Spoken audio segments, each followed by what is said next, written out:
Do'st uchun qurbon bo'lish qiyin emas. Qurbon bo'lishga arziydigan do'st topish qiyin. Qadring yo'q manzilda arzimas insonlar bilan yurganingdan ko'ra, to'g'ri yo'lda yolg'iz yurganing afzal.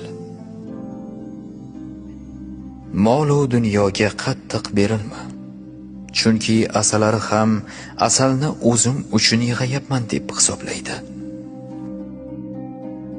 Faqatgina 3 holatda mushtlashish mumkin: oila, nomus va vatanga yov kelganda.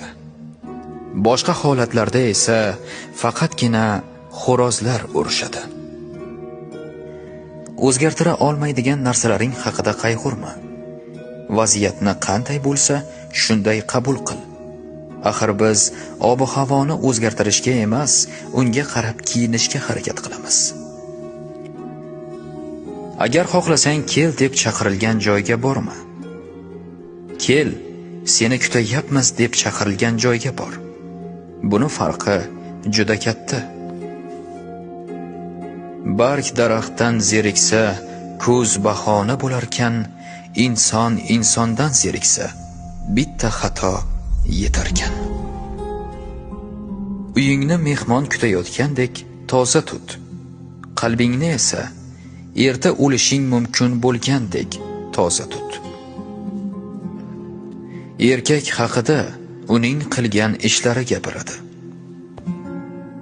Qaysidir ishing o'xshamagan bo'lsa, qaysidir maqsadingga yeta olmagan bo'lsang, o'zingni koyima. Chunki sen qo'lingdan kelgan hammasini qilding.